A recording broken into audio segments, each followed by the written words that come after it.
మాజీ ఎమ్మెల్యే కేతిరెడ్డి పెద్దారెడ్డికి పోలీసులు ట్విస్ట్ ఇచ్చారు. నిన్న తాడిపత్రి వెళ్లేందుకు భద్రత కల్పించిన పోలీసులు ఇవాళ తాడిపత్రి విడిచి వెళ్లాలని సూచించారు. ఈ నెల 10న అనంతలో సీఎం టూర్ ఉన్న నేపథ్యంలో ఆ తర్వాత రావాలని పెద్దారెడ్డికి పోలీసులు సూచించారు. దాంతో సీఎం టూర్ తర్వాతే వస్తానంటూ పెద్దారెడ్డి అనంతపురం ఎస్పీకి మెయిల్ ద్వారా లేఖ పంపారు. తాడిపత్రిలో అడుగుపెట్టిన 24 గంటలకే విడిచి వెళ్లాల్సిన పరిస్థితి తలెత్తింది.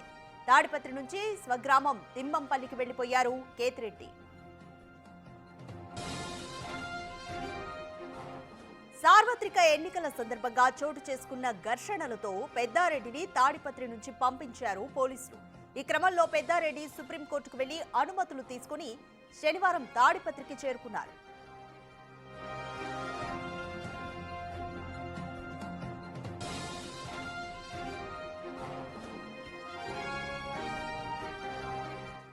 మోర్ డీటెయిల్స్ మా ప్రతినిధి యోగానంద్ అందిస్తారు.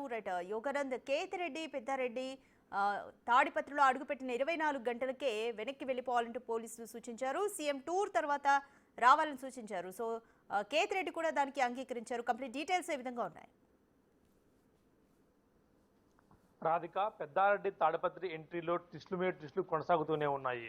నిన్న వరకు తాడిపత్రికి వెళ్ళడా అనుకున్నాం. కానీ నిన్న అయితే పోలీసుల భారీ బందోబస్తు మధ్య సుమారు 650 మందికి పైగా పోలీసులు బందోబస్తు కల్పించడంతో ఆ తాడిపత్రిలోకి ప్రశాంతంగా ఎంట్రీ ఇచ్చాడు పెద్దారెడ్డి. అయితే ఆ ట్విస్ట్ ఎంట్రీ ఇచ్చిన ఆనంద క్షణాలు కాసేపు కూడా ఉండనివ్వకుండా ఇవాళ కేవలం 24 అవర్స్ గడవక ముందు ఈ రోజు ఉదయమే పోలీసులు అనంతపురంలో సీఎం సభ ఉంది, బందోబస్తు ఎక్కువ ఉంది కాబట్టి ఇక్కడ నుంచి అక్కడికి వెళ్ళండి, ఇక్కడ మీ భద్రత కల్పించలేమంటూ వాడు అభ్యర్థన పెట్టడంతో ఆయన కూడా అంగీకరించి స్వగ్రామం తాడిపత్రికి వెళ్ళాడు. దీంతో అక్కడ మరొకసారి అయితే ఒక 24 అవర్స్ గడవక ముందే ఆయన వెళ్ళిపోవడంతో కూడా ట్విస్ట్ వచ్చేసుకుని చెప్పొచ్చు. ముఖ్యంగా ఈ నెల 9న వైసీపీ కూడా యూరియా కోసం అన్నదాత పూరు అంటూ కూడా ఒక ఆందోళన పిలుపునిచ్చింది. అప్పటి వరకు కూడా తాడిపత్రిలో ఉండి అక్కడ నుంచి కార్యకర్తలతో కూడా భారీ ర్యాలీగా రావాలని కూడా పెద్దారెడ్డి ప్లాన్ చేశాడు. కానీ ఆ ప్లాన్ అంతా కూడా పోలీసులు గండి కొట్టారని చెప్పొచ్చు. ముఖ్యంగా జేసీ ప్రభాకర్ రెడ్డి కూడా నేను ఊళ్ళో లేకపోవడంతో కూడా ఇరు వర్గాల మధ్య పెద్ద గొడవ తప్పిందని చెప్పొచ్చు.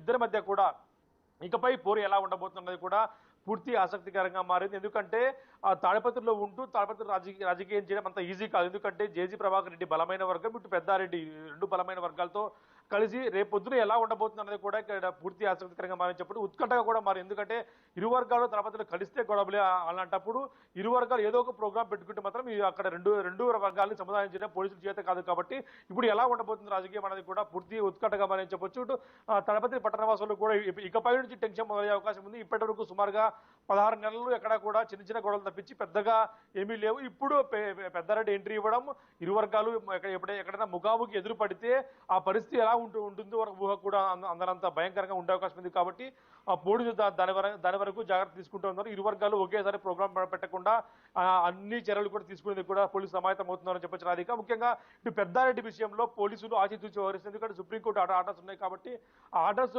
అనుగుణంగా కూడా ఇటు జిల్లా ఎస్పీ కానీ అక్కడ ఏఎస్పీ కానీ అందరూ పోలీసులంతా కూడా ఆచితూచి వ్యవహరిస్తూ పెద్దారెడ్డిని నచ్చజెప్పి ఆయన ఊరి బయటకు పంపించారు. ప్రస్తుతం అయితే ఇవాళకి గంట తప్పినప్పటికీ రేపటి నుంచి అయితే సీఎం సభ అయిపోయిన తర్వాత ఎలా ఉండబోతున్న పరిస్థితి తీవ్ర ఉత్కంఠగా మనం చెప్పొచ్చు. Radhika, thanks for the update Yoganand. తాడిపత్రిలో అడుగుపెట్టిన కేతిరెడ్డిని 24 గంటల్లోనే వెనక్కి వెళ్లాలంటూ కూడా పోలీసులు ఆదేశించారు. సీఎం టూర్ ఉన్న నేపథ్యంలో ఈ ఆదేశాలు జారీ చేశారు. సీఎం టూర్ అయిపోయిన తర్వాత మళ్ళీ తాడిపత్రిలోకి కేతిరెడ్డి వచ్చే ఛాన్స్ ఉంది. అయితే ఇరు వర్గాలు మళ్ళీ ఎదురుపడితే పరిస్థితులు ఏ విధంగా ఉంటాయో అన్న ఒక ఆందోళన మాత్రం తాడిపత్రి వాసులు